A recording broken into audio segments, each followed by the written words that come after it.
அடடா, அம்மா கோபம் இன்னும் தனியலை போல இருக்கு என்று முணுமுணுத்த அவன் உதட்டை கடித்து கொண்டு யோசனையில் ஆழ்ந்தான். அன்று மாலை வீட்டிற்கு வந்த கணவன் தொழிற்சாலைக்கு உடனே திரும்பி செல்லாததைக் கண்டு கீதா ஆச்சரியமடைந்தாள். எனினும் வாய்விட்டு ஒன்றும் கேட்காது மௌனமாக தன் வேலைகளை கவனித்துக் கொண்டிருந்தாள்.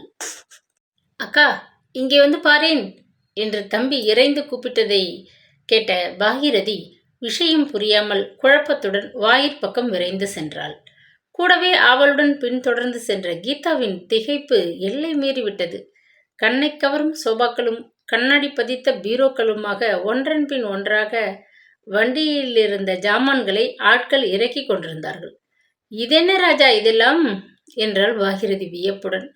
ஜாமான்கள் இல்லாமல் வீடு வெறிச்சென்று பார்க்க அவலட்சணமாக இருந்ததனால் இவற்றையெல்லாம் வரவழைத்தேன். கூட வந்திருக்கும் கம்பெனியால் இவற்றை போட வேண்டிய இடத்தில் போட்டு விட்டு வீட்டை அலங்கரித்து விடுவான். உங்களுக்கு இஷ்டப்படி வேண்டுமானாலும் இவற்றை போட்டுக்கொள்ளலாம் என்று கூறிவிட்டு கீதாவை பார்த்தான். அவள் அவனை கவனிக்காதவள் போன்று வேறு பக்கம் பார்த்து கொண்டிருந்தாள். வீட்டை அலங்கரித்து நாகரிகப்படுத்தி மனைவியை திருப்தி செய்து விடுவதென்று கங்கணம் கட்டி கொண்டவன் போல் நாகராஜன் உற்சாகத்துடன் ஆட்களுடன் மாடிக்கும் கீழுக்குமாக அலைந்து கொண்டிருந்தான்.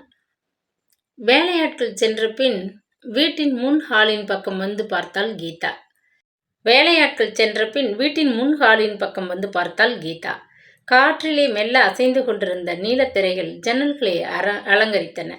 மிருதுவான திண்டுக்கள் தாங்கிய அழகிய சோபாக்கள், அவைகளின் பக்கத்தில் சிறு சிறு வட்ட மேஜைகள், விசித்திர வேலைப்பாட்டோடு அமைந்த பீங்கான் தொட்டிகள் ஒவ்வொரு மேஜை மேலும் இருந்தன. எல்லாவற்றையும் விட ஹாலின் மற்றொரு கோடியில் 2 நாற்காலிகள், அருகில் சுவர் ஓரமாக சிறு மேஜை மீது வைக்கப்பட்டிருந்த புதிய ரேடியோ கீதாவின் உள்ளத்தை மிகவும் கவர்ந்தது. பொழுதை எப்படி கழிப்பதென்ற கவலை இனி இல்லை என்ற குதூகலத்தில் அவள் அதன் அருகில் ஓடிச் சென்று ஆராய்ந்து பார்த்தாள். கோபத்தில் என்னவோ தாறுமாறாக பேசிவிட்டு அதற்காக அவளுடைய மன்னிப்பை வேண்டி, பாவம் எத்தனை பாடுபடுகிறார் கணவன் என்று நினைத்தவுடன் அவள் மனம் நாகராஜன் பால் இலகிவிட்டது. பீங்கான் தொட்டியில் இருந்த புஷ்ப கொத்தை அப்புறப்படுத்திவிட்டு தோட்டத்து ரோஜா மலர் கொத்தை வைத்து சரிபடுத்தி கொண்டிருந்தாள் கீதா. அது சமயம், என்னக்கா, எப்படி இருக்கு எல்லாம், நன்றாயிருக்கா என்று கேட்ட வண்ணம் தமக்கையை தொடர்ந்தாற்போல் அங்கு வந்தான் நாகராஜன். புருஷாளுக்கு கூட இத்தனை நாசுக்கு தெரிஞ்சிருக்கே, சவரணையா பொம்மநாட்டியாட்டமா இருக்க வேண்டிய இடத்துல ஜாமான்களை போட்டு ஜோடிச்சுட்டானுங்களே, ஆச்சரியமாகத்தான் இருக்கு என்று வியந்தாள் பாகீரதி அம்மாள். பங்களாவின் ஒவ்வொரு பாகத்தையும் பார்வையிட்டு சந்தோஷ மிகுதியினால் உண்மையை சொல்ல போனால் புருஷர்களுக்குத்தான் பெண்களை விட நாகரிகம் ரொம்ப தெரியும். புருஷர்கள் புதுவித நாகரிகங்களை கற்பனை செய்கிறார்கள், பெண்கள் அதை அபியாசித்து உலகத்தில் பரப்புகிறார்கள், அவ்வளவுதான் என்று கேலியாக மொழிந்த அவன் மனைவியின் பக்கம் திரும்பி பார்த்தான். குறும்புத்தனமாக அதற்கு ஏதேனும் பதிலளிக்க வேண்டுமென்று துடித்தாள் கீதா. ஆனால் என்னவோ வார்த்தைகள் நெஞ்சிலேயே தங்கிவிட்டன. களைப்பு மிக்கவனாக மாடியை அடைந்த நாகராஜன் புது சோபா ஒன்றில் ஆயாசத்தை போக்கிக் கொள்பவன் போல் சாய்ந்து கொண்டான். ராஜா, பஞ்சு மருந்துகள் ஏதாவது வச்சிருப்பியா என்று கேட்டவண்ணும் மூச்சு தடுமாற வந்து நின்று அக்காவை கண்டதும் திடுக்கிட்டு, என்னக்கா, எதுக்கு கேட்குற என்று கலவரத்துடன் விரும்பினான் அவன். சொன்னா அந்த பெண் கேட்டா தானே, பூசணிக்காயை கத்தியால நறுக்கிறேன்னுட்டு விரலா அறுத்துண்டுட்டா என்று முடிப்பதற்குள் துள்ளி எழுந்த நாகராஜன் பஞ்சு, துணி, மருந்து சகிதம் ஒரே மூச்சில் திரும்பினான். ரொம்ப காயமா, எங்கே பார்க்கலாம் என்று பதற்றத்துடன் கேட்ட கணவன் ஒரு சிறு காயத்திற்கு செய்த வைத்தியமும் அமர்க்கலமும் கீதாவிற்கு வெட்கமாக இருந்தது. அன்று இரவு தனிமையில் மனைவியை சந்தித்த அவன், காயம் ரொம்ப வலிக்கிறதா கீதா என்று ஆதரவுடன் வினவினான். கவலைக்குறிகள் நிறைந்த அவனது முகத்தை பார்த்த கீதாவிற்கு பச்சாதாபமும் சிரிப்பும் ஒருங்கி வந்தன. சின்ன விஷயத்திற்கு எத்தனை அமர்க்கலப்படுத்துகிறீர்கள், அக்கா என்ன நினைச்சுப்பார் என்றாள் கொஞ்சலாக கீதா. ஒரு சின்ன சண்டைக்காக 3 நாள் பேசாமல் இருந்து நீ பண்ணின அமர்க்கலத்தை விடவா என்று கேட்ட நாகராஜன் அவளது கரத்தை ஆவலுடன் பற்றினான். ஐயோ, காயம் வலிக்கிறதே என்று கையை விடுவித்துக் கொள்ள முயற்சித்த கீதா சிரித்தாள். எத்தனை பொய், வலது கையில் காயம், இடது கையை பிடித்தால் வலி ஏற்படுகிறதா? இந்த சாக்கெல்லாம் இனி வலிக்காது, இன்று நீ என் கைதி என்று உல்லாசமாக கூறிய நாகராஜன் மனைவியுடன் சேர்ந்து சிரித்தான். போஸ்ட் என்று கூறிய தபால்காரன் வீசி எறிந்து விட்டு போன கடிதத்தை கையில் எடுத்து செல்லம்மாள் அதன் மீது எழுதியிருந்த விலாசத்தை வாசிக்க முயற்சித்துக் கொண்டிருந்தாள். சமையல் அறையிலிருந்து அவசரமாக வெளிப்பட்ட கௌரி, அம்மா, கடிதம் எனக்கு வந்திருக்கு போல இருக்கிறது என்று ஆவலுடன் கையை நீட்டினாள். அம்மா, அதை அவளிடம் கொடுக்காதே, இப்படி கொடு என்னிடம் என்று உரத்த குரலில் கத்திக்கொண்டு துரைசாமி மாடிப்படிகளை வேகமாக கடந்து கூடத்திற்கு ஓடி வந்தான். அம்மா, அவரிடம் கொடுக்காதீர்கள், கீதா என் பெயருக்குத்தான் எழுதியிருக்கிறாள் என்று சிரித்த கௌரி மாமியாரின் அருகில் வருவதற்குள் துரைசாமி செல்லம்மாள் கையில் இருந்த கடிதத்தை பிடுங்கிக் கொண்டு மனைவியை வெற்றி குறியுடன் பார்த்தான். அடடா, மிகவும் கனமாக இருக்கிறதே, கீதா என்ன ராமாயணம் எழுதியிருக்கிறாள் அப்படி என்று அவன் கடிதத்தை கையில் வைத்துக்கொண்டு எடை போடுவதைக் கண்ட கௌரி, கீதா எனக்கு எழுதியிருப்பதை நீங்கள் படிக்கக்கூடாது என்று கொஞ்சம் கோபத்துடன் கூறினாள். ஏன் படிக்கக்கூடாது? அப்படி என்ன அதில் ரகசியம் இருக்கிறது என்று துரைசாமி கேட்டு முடிப்பதற்குள், நாத்தனாருக்கும் மதனிக்கும் இடையே எத்தனையோ ரகசியங்கள் இருக்கலாம், அவைகள் எல்லாம் உங்களுக்கு தெரிய வேண்டுமென்றால் முடியுமா என்று கேட்ட கௌரி, அவன் எதிர்பாராத சமயத்தில் கடிதத்தை அவன் கையிலிருந்து பிடுங்கிக் கொண்டு வேகமாக மாடி அறைக்கு ஓடி கதவை தாளிட்டு கொண்டு கடிதத்தை பிரித்து படிக்க ஆரம்பித்தாள். பெரியமுள்ள கௌரி, உனக்கு நீண்டதொரு கடிதம் எழுத வேண்டும் என்று சில தினங்களாகவே முயற்சித்துக் கொண்டிருந்தேன். ஒவ்வொரு நாளும் ஏதாவது ஒரு முக்கிய வேலையினால் அப்படி செய்ய முடியாது தடங்கள் ஏற்பட்டு கொண்டே வந்தது. இன்று கிடைத்த அவகாசத்தை வீணாக்கக்கூடாது என்று தீர்மானித்து இந்த கடிதத்தை எழுதலானேன். உன்னையும் அண்ணா, அம்மா இவர்களையும் விட்டு இங்கே வந்து 1 மாதத்திற்கு மேலாகிறது. என்னால் நம்பவே முடியவில்லை. ஏனென்றால் நான் இங்கே வந்தது நேற்றுத்தான் போல் எனக்கு பிரமை ஏற்படுகின்றது. மனதிலே சந்தோஷம் நிரம்பி இருந்தால் நாட்கள் வேகமாக ஓடுவதைப் போன்று தோற்றமளிக்கும் என்பது மிகவும் உண்மையே. கௌரி, நான் இங்கே மிகவும் சந்தோஷமாக இருக்கிறேன். என் கணவர் என்னிடம் அன்பாக இருக்கிறார். என் நாத்தனார் என்னை மிக பிரியமாக நடத்துகிறார். இங்கு நான் வந்த சில தினங்களில் இப்படி மாறிவிடுவேன் என்று நான் நினைக்கவே இல்லை. முதலில் எனக்கு இந்த ஊர் கொஞ்சம் கூட பிடிக்கவே இல்லை.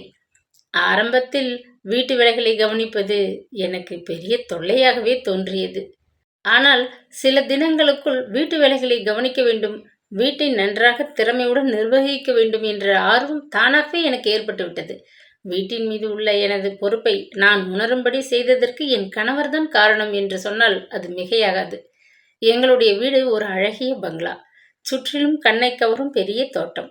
ஊருக்கு வெளிப்புறத்தில் நிசப்தமான இடத்தில் அமைந்திருக்கும் இந்த பங்களா எனக்கு ரொம்ப பிடித்திருக்கிறது. அண்டை வீட்டுக்காரர்களுடைய தொல்லைகள் ஒன்றுமே இல்லாமல் விச்சிராந்தியாக இருக்கலாம். இந்த ஊர் மலைப்பாங்கான பிரதேசத்தைச் சேர்ந்ததாகையால் கொஞ்சம் கூட வெயில் தெரியவே இல்லை. இவ்வருஷம் கோடை விடுமுறைக்கு நீயும் அண்ணாவும் இங்கே வந்து விடுங்க. வேறு எந்த ஊருக்கும் போக வேண்டாம். கூப்பிட்ட குரலுக்கு பதிலளிக்க ஏகப்பட்ட வேலைக்காரர்கள் இருக்கிறார்கள். என்றாலும் ஓய்வில்லாத எனக்கு வேலைகள் இருக்கின்றன என்றால் உனக்கு ஆச்சரியமாகவே இருக்கும். இப்பொழுதெல்லாம் நான் காலை வேளையில் அதிக நேரம் தூங்குவதில்லை. படுக்கையை விட்டு சீக்கிரம் எழுந்திருந்து ஸ்நானம் செய்துவிட்டு பூஜை அறையில் விளக்கேற்றி படங்களுக்கு புஷ்பம் போட்டு இவருடைய காலை அலுவல்களுக்கு உதவி செய்ய ஆரம்பிக்கிறேன். இவர் தொழிற்சாலைக்கு புறப்பட்டு போகும் அளவும் வேண்டிய சௌகரியங்கள் செய்து கொடுப்பதிலேயே காலை பொழுது கழிந்து விடுகிறது. இவர் வெளியே சென்ற பின் உடனே சமையல் அறைக்குள் சென்று சமையல்காரிக்கு கூடமாட ஒத்தாசை செய்வதில் கொஞ்சம் பொழுதை கழிக்கிறேன். இப்பொழுது எனக்கு நன்றாக சமைக்க தெரியும் என்பதை அம்மாவுக்கு சொல், அவள் மிகவும் சந்தோஷப்படுவாள். என் கணவர் பகலிலே வீட்டுக்கு திரும்பி வந்ததும் அவருக்கு சாப்பாடு பரிமாறி மற்ற வேலைகளை கவனித்து அவர் திரும்ப தொழிற்சாலைக்கு போகும் வரை கூட இருந்து உபசரிப்பதில் பகல் பொழுதும் ஒரு வழியாக கழிந்து விடுகிறது. அதற்கு பின் வீணாக பொழுது மீதி ஏது?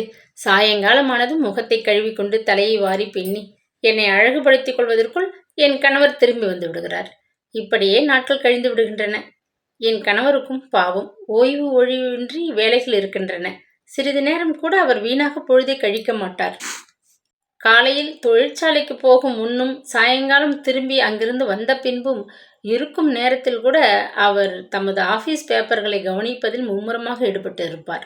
தொழிலின் மீது சிந்தனையாக இருக்கும் சமயத்தில் அவருக்கு நான் அருகில் நிற்பது கூட கண்களுக்கு தென்படாது என்றால் பார்த்து கொள்ளுங்களேன். அவர் வேலையில் ஈடுபட்டிருக்கும் சமயத்தில் நானும் பேச்சு கொடுத்து அவரை தொந்தரவு செய்வதில்லை.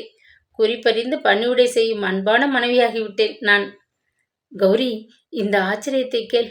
வாரம் முழுவதும் தொழிற்சாலை, தொழில் விவகாரங்கள் இவற்றிலேயே ஈடுபட்டு மிக்க ஆழ்ந்த சிந்தனையுடன் இருக்கும் என் கணவர் விடுமுறை தினங்களில் எப்படி இருப்பார் என்று நினைக்கிறாய்? பச்சை குழந்தையைப் போல் சிரித்து விளையாடிக் கொண்டு உற்சாகமாக காணப்படுவார். வாரம் முழுவதும் கஷ்டப்பட்டு வேலை செய்ய வேண்டும். ஓய்வு தினமென்று கிடைக்கும் விடுமுறை தினத்தை உண்மையாக ஓய்விலும் சந்தோஷத்திலும் கழிக்க வேண்டும். அப்படி செய்தால்தான் அடுத்த வாரம் மறுபடியும் புது உற்சாகத்துடன் தொழிலில் ஈடுபட முடியும் என்பது இவரது கொள்கை. தொழிலை பற்றி எத்தனைக்கு எத்தனை மும்முரமாக சிந்தித்துக் கொண்டிருப்பாரோ அத்தனை வேகத்தில் தொழிலை மறந்து சிறு குழந்தை போல் விளையாடி சிரித்தும் பொழுதை கழிக்கும் சாமர்த்தியம் இவருக்கு உண்டு. இந்த குணம் எல்லோருக்கும் ஏற்பட்டுவிடும் என்று நான் நினைக்கவில்லை. என்னை பொறுத்தவரை வேலை செய்யும் நேரத்தில் இடையிடையே சந்தோஷமான கற்பனைகளில் ஈடுபட்டு மெய்மறந்து போகின்றேன். சந்தோஷமாக பொழுதுபோக்கும் சமயத்தில் வீட்டு வேலைகளை நினைத்து கவலையடைகிறேன். வார விடுமுறை தினங்களை நாங்கள் வீட்டிலேயே கழிப்பதில்லை. ஒவ்வொரு விடுமுறைக்கும் ஒவ்வொரு இடமாக சுற்றுப்புறத்தில் பார்க்க வேண்டிய இடங்களுக்கு இவர் என்னை அழைத்து சென்று வருகிறார். காலையில் பகல் சாப்பாட்டை கையில் எடுத்துக்கொண்டு வேலைக்காரன் ஒருவன் துணையுடன் வண்டியில் வெளியே கிளம்பினால் சூரியன் அஸ்தமிக்கும் பொழுதுதான் வீட்டிற்கு திரும்புவோம். முதலாக ஒரு நாள் இங்குள்ள பொன்மேடு என்ற குன்றிற்கு இவர் என்னை அழைத்து சென்றார். ஜிலுஜிலுவென்று வீசிய குளுமையான தென்றலில் குன்றின் மீது உள்ள ஒரு சுனை அருகில் உட்கார்ந்து கொண்டு நாங்கள் இருவரும் நாத்தனார் அருமையாக கலந்து கொடுத்த சித்திரான்னங்களை சாப்பிட்டு கொண்டு இருக்கையில் நான் உன்னை பற்றி தான் நினைத்து கொண்டிருந்தேன். கௌரி மட்டும் இங்கிருந்தால் எவ்வளவு நன்றாக இருக்கும் என்று கற்பனை செய்து கொண்டிருந்தது என் உள்ளம். அதற்கு அடுத்த 2 விடுமுறை தினங்களுக்கும் இவர் என்னை இங்குள்ள பொன்னேரி என்ற ஏரிக்கு அழைத்துச் சென்றார். கொடைக்கானலில் நாங்கள் படகில் ஏறிச் செல்வோம் என்று நீ என்னிடம் அடிக்கடி சொல்லியிருக்கிறாயே. அப்பொழுதெல்லாம் படகில் செல்வதை பற்றி நான் கற்பனை செய்து பார்த்திருக்கிறேன். ஆனால் படகில் செல்வது இத்தனை உற்சாகமூட்டும் விளையாட்டு என்பதை நானே அனுபவத்தில் அறியும் சந்தர்ப்பம் இப்போதுதான் கிடைத்தது. பொன்னேரி எங்களுடைய பங்களாவிற்கு 1/2 மைல் தூரத்தில் உள்ள மிக்க பெரியதொரு ஏரி. முதல் தடவை ஒரு சிறு படகை இழுத்து ஜலத்தில் விட்டு அதில் ஏறிக்கொள் என்று இவர் உத்தரவிட்ட பொழுது எனக்கு மிகவும் பயமாக இருந்தது. நடுங்கிக் கொண்டே நான் இவர் கையை பிடித்து கொண்டேன். அச்சிறு படகு இவருடைய சொந்த படகு என்றும் அதை பத்திரமாக வைத்திருக்கும் பொறுப்பு கரையோரத்தில் கொஞ்ச தூரத்தில் தென்பட்ட ஓட்டு வீட்டில் இருந்த செம்படவனை சேர்ந்தது என்றும் இவர் சொல்ல தெரிந்து கொண்டேன். அந்த ஊரில் முதலாக படகில் ஏறி செல்ல ஆரம்பித்தது என் கணவர்தானாம். அதற்கு பின் பலர் பொன்னேரியை உல்லாச படகு யாத்திரை ஸ்தலமாக ஆக்கி கொண்டு விட்டார்களாம். துடுப்பினால் படகை செலுத்துவது எப்படி என்று அவர் முதல் நாளே எனக்கு போதிக்க ஆரம்பித்து விட்டார். முதல் தடவை இருந்த பயம் இப்பொழுது எனக்கு இல்லை. என் கணவரை போன்று அத்தனை வேகத்தில் படகை செலுத்த எனக்கு திறமை வராவிடினும் ஏரி தண்ணீரை கண்டு என் மனம் பயத்தில் கலங்குவதில்லை.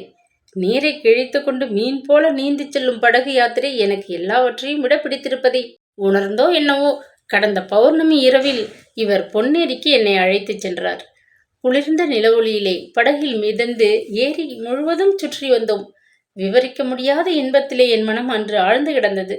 இரவு வேளைகளில் நாங்கள் ஏரிக்கு செல்வது என் நாத்தனாருக்கு பிடிக்கவில்லை. தனியாக துணை இல்லாமல் அங்கெல்லாம் போவாளா என்று நாங்கள் அன்று வீட்டுக்கு திரும்பி வந்தபொழுது கொஞ்சம் கோபித்து கொண்டார். முந்தாள் நாள் காலை ஒரு சிறு சம்பவம் நடந்தது. ஆஃபீஸிலிருந்து கொண்டு வந்த இந்தியாவின் படம் ஒன்றையும் உலக படத்தையும் சுவரில் மாட்டிவிட்டு இவர் அழகு பார்த்து கொண்டிருக்கையில் நான் ஹாலுக்குள் நுழைந்தேன். இதென்ன பூகோள சாஸ்திரம் கற்றுக்கொள்ள ஆரம்பித்து விட்டீர்களா என்ன? இந்த படங்களை பார்த்தால் எனக்கு பள்ளிக்கூடத்தில் பூகோள பாடம் படித்தது ஞாபகத்துக்கு வருகிறது என்று கேலியாக கேட்டேன். அசடே, நன்றாக இந்த படங்களை பார் என்று இவர் என்னை வற்புறுத்தவே அருகில் சென்று உற்று நோக்கினேன்.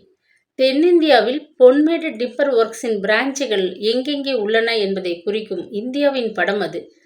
அடடா, நம்மை பற்றிய படமா இது என்றேன் ஆச்சரியத்துடன் நான். இதை பார் என்று உலக படத்தை சுட்டிக்காட்டினார் இவர். அதில் அமெரிக்காவின் மீது விரலால் தொட்டுவிட்டு என்னை பார்த்தார். மரத் தொழிற்சாலைகள் அமெரிக்காவில் எங்கெங்கே உள்ளன என்பதை குறித்திருந்த அப்படத்தை நான் ஊன்றி கவனித்தேன். கீதா, என் தொழில் லட்சியங்கள் யாவும் இந்த செல்வ பூமியினின்றுதான் எழுகின்றன. இந்த நாட்டை போன்று தொழிலில் நம் தேசமும் விருத்தி அடைந்து விட்டால் ஆகா என்று உணர்ச்சியுடன் கூறிய இவர் என் பக்கம் திரும்பி, இந்த வருஷ கடைசியில் ஒரு சமயம் அமெரிக்காவுக்கு போகலாம் என்று இருக்கிறேன். அப்பொழுது உன்னையும் கூட்டிக் கொண்டு போவேன். வருகிறாயா என்று கேட்டார். அமெரிக்கா என்ற வார்த்தை என் மனதை ஒரு உலுக்கு உலுக்கியது. கட்டாயம் வருவேன். போகும் வழியில் நாம் நிச்சயமாக ஹவாய் தீவுக்கு சென்று பார்த்துவிட்டு போக வேண்டும். பசிபிக் மகாசமுத்திரத்தின் மத்தியில் அமைந்துள்ள இந்த அழகிய தீவுகளை கேப்டன் குக் என்பவர் கண்டுபிடித்தாராம். பசிபிக் மகாசமுத்திரத்தில் செல்லும் பெரும்பாலான கப்பல்கள் இங்குள்ள ஹொனலாலு என்ற துறைமுகத்தில் தங்காமல் செல்வதில்லையாம். அமெரிக்கர்கள் விவாகத்திற்கு பின்பு உல்லாச யாத்திரை ஸ்தலமாக தேர்ந்தெடுக்கும் ஹொனலாலு மிக்க அழகியதொரு துறைமுகமாம். பிரசித்தி பெற்ற மியூசியம் ஒன்று இந்த ஊரில் இருக்கின்றதாம். நாகரிக வசதியுள்ள ஹோட்டல், அழகிய மங்கைகள் நடன காட்சிகள், புஷ்பத் தோட்டங்கள், மிக்க பெரியதொரு கடற்கரை, இவை கொண்ட ஹொனலாலு பூலோக சொர்க்கமாம். நீங்கள் அமெரிக்கா செல்வது நிச்சயமானால் என்னை கட்டாயம் ஹவாய் தீவுகளுக்கு அழைத்துச் செல்ல வேண்டும் என்று மூச்சு விடாமல் நான் பேசினேன். பரவாயில்லையே, பூகோள சாஸ்திரத்தில் இப்பொழுது பரீட்சை வைத்தாலும் உனக்கு மார்க் நிறைய கிடைக்கும் போலிருக்கிறதே. அமெரிக்காவையும் அதை சுற்றியுள்ள தீவுகளையும் பற்றி நன்கு வாசித்து தெரிந்து கொண்டிருக்கிறாய். அது கிடக்கட்டும், அமெரிக்கா போக வேண்டும், அங்கு போக வேண்டும், இங்கு போக வேண்டும் என்று ஆசைப்படுகிறாயே. கொஞ்ச தூரத்தில் இருக்கும் உன் கணவனின் தொழிற்சாலையை பார்க்க வேண்டும் என்று என்றாவது நீ ஆசைப்பட்டதுண்டா என்று கேட்டார். என்ன முட்டாள்தனம்! வந்து ஒரு மாதமாகியும் ஒரு நாள் கூட நான் பொன்மேடு டிம்பர் ஒர்க்ஸ் பற்றி போய் பார்க்க வேண்டும் என்று ஆவல் அடைந்ததில்லை. உண்மையை ஒப்புக்கொள்ள மனமின்றி நீங்களாக அழைத்து போவீர்கள் என்று காத்திருந்தேன் என்று மழுப்பினேன் நான். அப்படியானால் உடனே புறப்படு, வண்டியை தயார் பண்ண சொல்லிவிட்டு வருகிறேன் என்று கிளம்பிவிட்டார் அவர். என்னை என் கணவர் தன்னுடைய தொழிற்சாலைக்கு அழைத்து போகப் போகிறார் என்பதை கேட்ட என் நாத்தனாருக்கு அவர் செய்கை மனதிற்கு பிடிக்கவே இல்லை. வேலையாட்களும் உத்தியோகம் செய்யும் புருஷர்களும் நிறைந்த இடத்திற்கு பெண்கள் எதற்கு போக வேண்டும் என்று நினைத்தார் போலும்.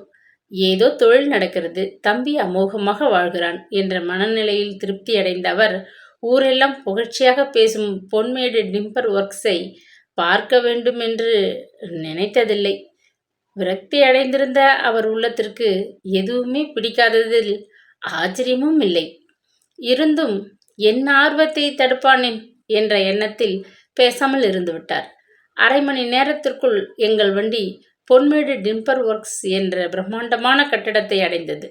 வண்டியை விட்டு இறங்கிய என் கணவர் முன் செல்ல பின்தொடர்ந்து உள்ளே சென்ற நான் ஏக காலத்தில் வேலை செய்து கொண்டிருந்த ஆட்கள் அனைவரும் என்னையே விரைத்து பார்ப்பதைக் கண்டு சங்கோஜமடைந்தேன். தொழிற்சாலையின் ஒவ்வொரு பக்கத்தையும் அதை நிர்வகிக்கும் முறையையும் பற்றி விளக்கிக் கொண்டே வந்தார் இவர். ஆச்சரியத்துடன் பார்த்து கொண்டே வந்த நான் பயங்கரமானதொரு சப்தத்தை கேட்டு திடுக்கிட்டு திகைப்புடன் நின்று விட்டேன். ரொம்ப பயந்து விட்டாய் அல்லவா? ஒன்றுமில்லை, நம்ம யானைகள் மரத்துண்டங்களை தூக்கி வேலை செய்கையிலேயே அப்படி பிளறுகின்றன என்றார் என் கணவர்.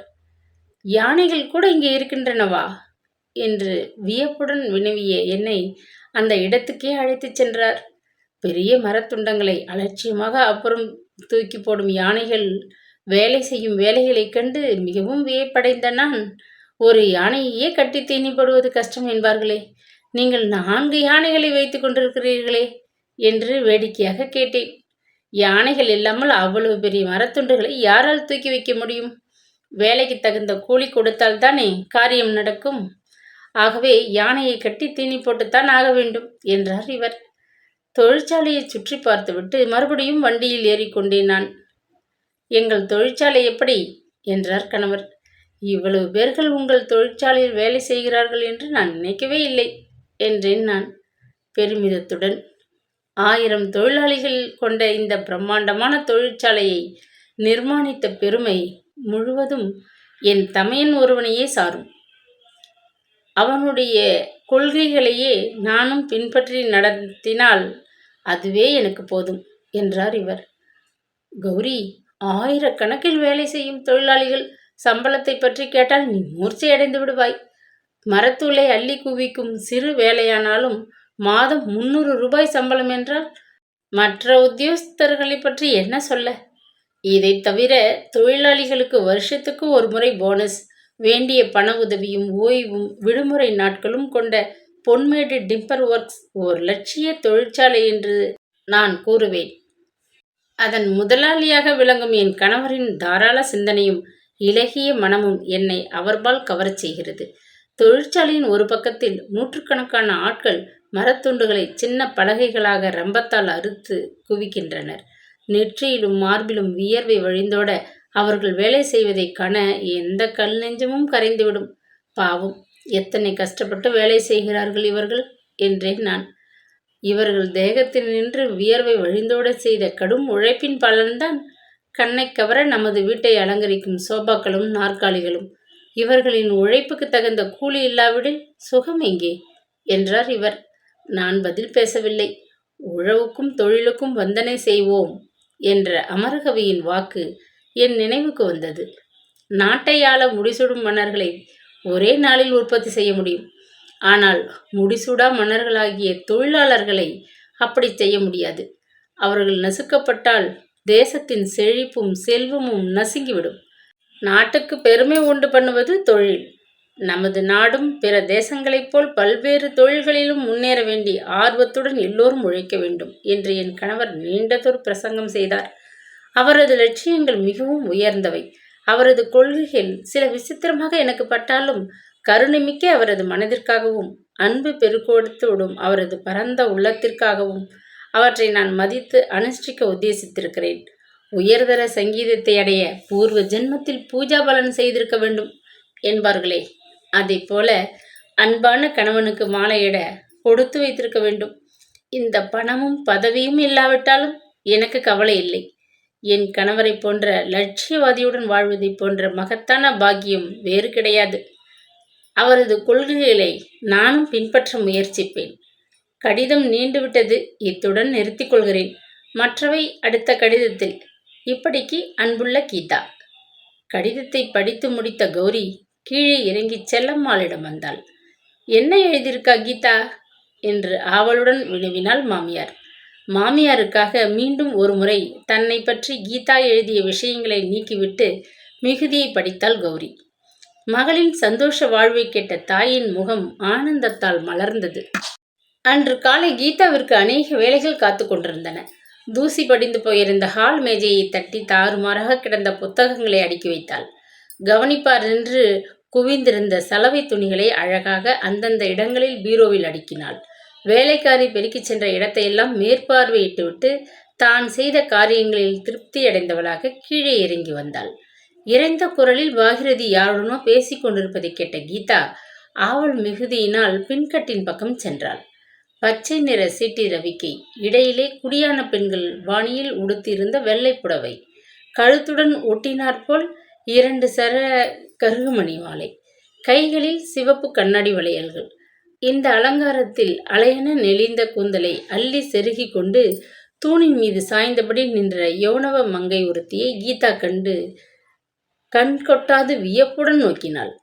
மானை போன்ற மருண்ட விழிகளால் கீதாவை திரும்பி பார்த்த அந்த பெண், இவங்க தான் எஜமானர் பெஞ்சாதீங்களா என்று கேட்டுவிட்டு புன்னகைத்தாள். ஆமாம் என்று பதிலளித்த பாகிரதி கீதா பக்கம் திரும்பி, என்னம்மா கீதா, என்ன வேணும் என்று கேட்டாள். ஒன்றும் வேண்டாம் அக்கா, வெறுமனே தான் வந்தேன்.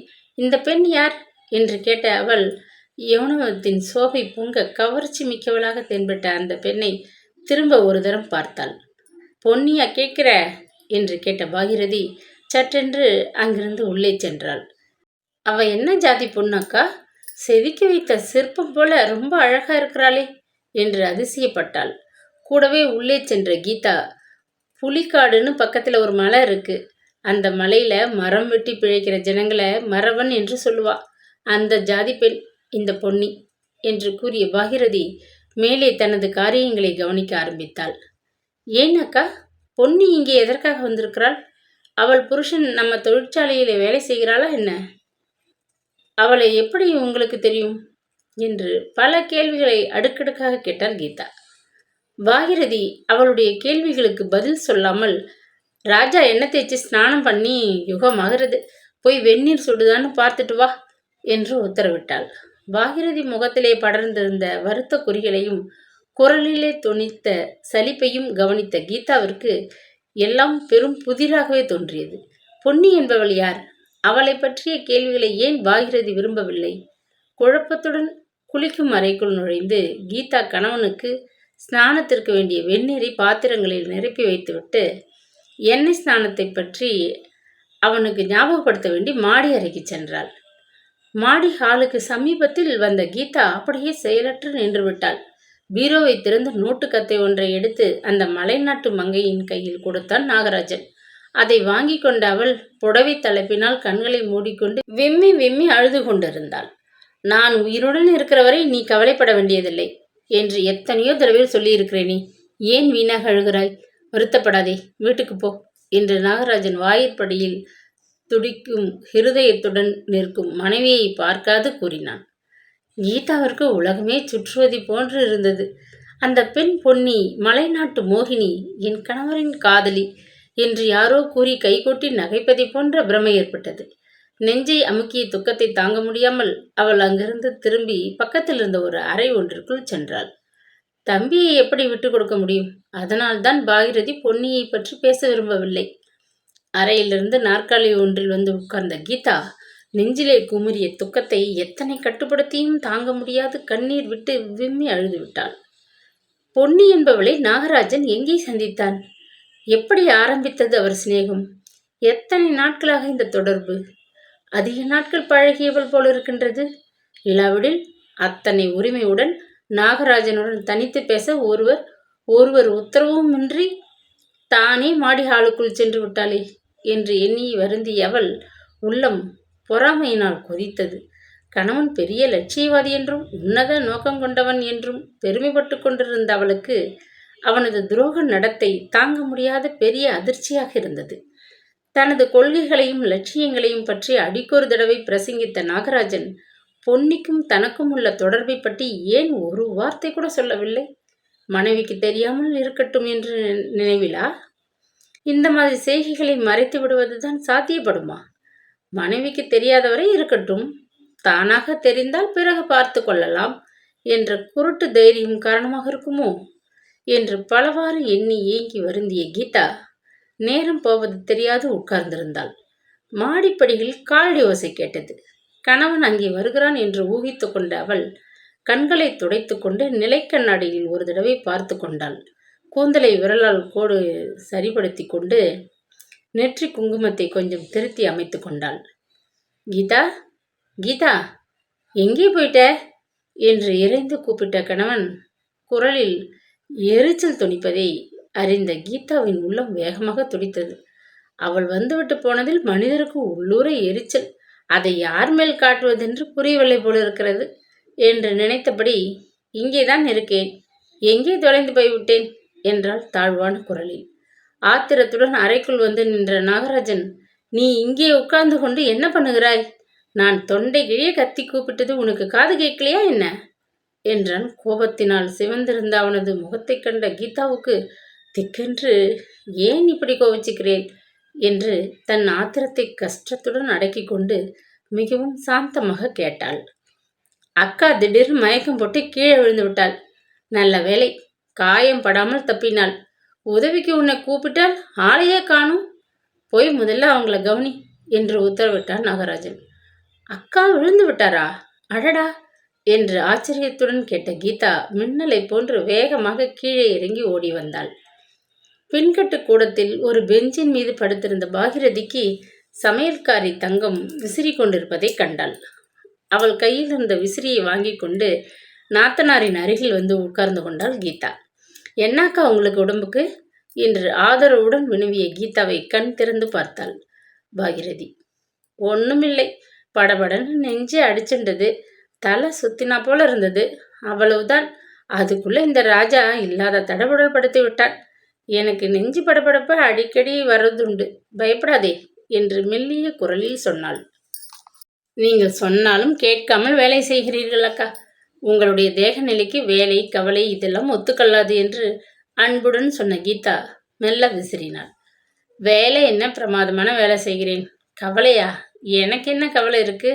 ஒன்றும் இல்லையே, வயதாழித்தளவா, தள்ளாமை அதிகமாயிடுத்து, அவ்வளவுதான் என்று பதில் சொல்லிவிட்டு பாகிரதி கண்களை மூடிக்கொண்டாள். நோயாளிக்கு சிசுருஷைகள் செய்வதில் பொழுது முழுவதும் கழித்த கீதா தன் மனதை துன்புறுத்தி கொண்டிருந்த பொன்னியை பற்றி கணவனிடம் ஒன்றுமே கேட்க முடியவில்லை. அன்று இரவு அவள் மாடி பக்கம் வந்த பொழுது ஹாலில் கணவன் மும்முரமாக ஏதோ கணக்குகளை ஆராய்ந்து கொண்டிருப்பதை கண்டாள். அங்கிருந்த ஆசனம் ஒன்றில் உட்கார்ந்து கொண்ட அவள் மேஜை மீது இருந்த ஒரு புத்தகத்தை கையில் எடுத்துக்கொண்டாள். புத்தகத்தை பிரித்து படிக்கும் பாவனையில் வைத்துக்கொண்டு யோசனை செய்யலானாள். கணவனுடன் காலை சம்பவத்தை பற்றிய பேச்சை எப்படி துவங்குவது? எவ்விதமாக ஆரம்பிப்பது? பொன்னியை பற்றி பேசினால் கட்டாயம் நாகராஜன் கோபம் கொள்வான். ஒரு சண்டை ஓய்ந்து முடிந்த கொஞ்ச நாட்களுக்குள் மீண்டும் ஒரு யுத்தமா என்று பலவாறு எண்ணி சஞ்சலப்பட்டு கொண்டிருந்தாள். தொழிற்சாலை சம்பந்தமான கணக்குகளை நன்கு ஆராய்ந்த பின் புத்தகத்தை மூடி வைத்துவிட்டு நாகராஜன் திரும்பி பார்த்தான். நீ வந்து ரொம்ப நாழியாச்சா? நான் கவனிக்கவே இல்லை என்று அவள் அருகில் வந்து உட்கார்ந்து கொண்டான். கீதாவிற்கு தன் கணவனை நிமிர்ந்து பார்க்க கூட ஏனோ தைரியம் வரவில்லை. நான் உங்களை ஒன்று கேட்க வேண்டும் என்று காலையிலிருந்து காத்திருக்கிறேன் என்று பீடிகையுடன் ஆரம்பித்தாள் கீதா. அந்த ஒரு வார்த்தை பேசி முடிப்பதற்குள் அவள் உடல் குப்பென்று வியர்த்து விவரிக்க முடியாத ஒரு திகிலினால் நான் வறண்டு போயிற்று. ஒன்று என்ன, எத்தனை வேண்டுமானாலும் கேள், பதில் சொல்ல காத்திருக்கிறேன் என்று சிரித்த நாகராஜன் இன்னும் கொஞ்சம் அருகில் நெருங்கி உட்கார்ந்தான். தன் தைரியமெல்லாம் ஒருங்கே வரவழைத்து கொண்ட கீதா, ஆமாம், அந்த பொன்னி என்பவள் யார் என்று துணிவுடன் கேட்டாள். நாகராஜன் உடனே பதில் சொல்லவில்லை. இடத்தை விட்டு எழுந்திருந்து எதிரில் இருந்த நாற்காலியில் போய் உட்கார்ந்து கொண்டான். சிறிது நேரம் கழித்து, ஏன் கேட்கிறாய் என்றான்.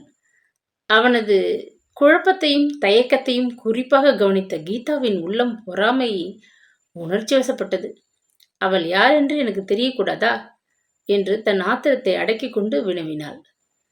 தெரிஞ்சவள், அவ்வளவுதான் என்று சுருக்கமாக விடையளித்தான் நாகராஜன். தெரிஞ்சவள் என்றால் என்ன அர்த்தம்? எப்படி தெரிஞ்சவள்? எத்தனை நாளாக தெரிஞ்சவள்? யாருக்கு தெரிஞ்சவள்? கொஞ்சம் விவரமாக சொன்னால் தேவலை என்று கேட்ட கீதா மேலே பேச முடியாது தடுமாறினாள். நாகராஜன் சற்றென்று எழுந்திருந்து அவள் அருகில் வந்து நின்றான். அவளை பற்றி விவரமாக நீ தெரிந்து கொள்ள வேண்டியது அனாவசியம். உன் மனநிலை எனக்கு புரிந்துவிட்டது. அவள் உன் இன்ப வாழ்க்கையில் குறுக்கிட மாட்டாள். அவள் பேச்சை விட்டுவிட்டு ஏதாவது கேட்க வேண்டுமானால் கேள், பதில் சொல்வதற்கு சித்தமாயிருக்கிறேன் என்று கடுமையான குரலில் சொன்னான். நான் இங்கே வந்து இத்தனை நாட்களாகியும் எனக்கு நீங்களாகவே அவளை பற்றி ஒன்றும் தெரிவிக்கவில்லை. அரைகுறையாக தெரிந்து கொண்டு தவிக்கும் எனக்கு விவரம் சொல்ல தாங்கள் மறுப்பது ஏனோ என்று துக்கத்தை கஷ்டப்பட்டு அடக்கி கொண்டு விடாப்பிடியாக கேட்டாள் கீதா.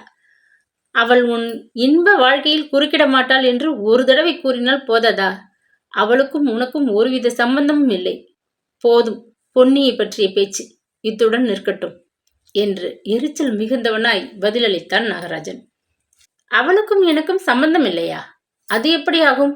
என் கணவருடைய இருதயேஸ்வரி எனக்கு நெருங்கிய பந்துவாயிற்றே என்று ஏளனமாக கேட்ட கீதா, காலையிலேயே நீங்கள் பணம் கொடுத்ததும் அவள் அழுததும் தாங்கள் உயிருள்ளவரை அவளை காப்பாற்றுவதாக வாக்களித்ததும் எல்லாம் எனக்கு தெரியும் என்று முடித்தாள். மடை திறந்த வெள்ளமென அவள் கண்களில் இருந்து கண்ணீர் பெருகி வழிந்தோடியது. தெரிந்து விட்டதல்லவா, பின் எதற்காக இந்த கண்ணீரும் கம்பளையும் என்று கோபத்துடன் கேட்ட நாகராஜன் மறுபடியும் எதிரே இருந்த ஆசனத்தில் போய் உட்கார்ந்து கொண்டான். கடந்து போன தன் வாழ்க்கையில் பெரிய களங்கம் ஒன்று இருப்பதை வெளியே காட்டிக்கொள்ளாமல் தான் ஒரு லட்சியவாதி என்றும் பரந்த நோக்கம் கொண்டவன் என்றும் பலவாறு நடித்துவிட்டு தன் உண்மை நிலையை மனைவி அறிந்து கொண்டதும் கொஞ்சம் கூட கலங்காமல் அலட்சியமாக இருந்த அவன் மனப்பான்மை கீதாவிற்கு ஆச்சரியமாக இருந்தது. பெண்மையின் உரிமையையும் கௌரவத்தையும் அதிகம் போற்றும் கீதாவை போன்ற ஒரு பெண் தன் கணவனின் அன்பை கேவலம் ஒரு நாடோடி பெண்ணுடன் பகிர்ந்து அனுபவிக்க வேண்டும் என்று நாகராஜன் எப்படி எதிர்பார்க்க முடியும்? அப்படி எதிர்பார்த்தால் அதை நெஞ்செழுத்தம் என்பதா, பணத்திமிர் என்பதா? இதை தனக்குள் எண்ணிய கீதாவிற்கு கோபமும் ஆத்திரமும் தாங்க முடியவில்லை.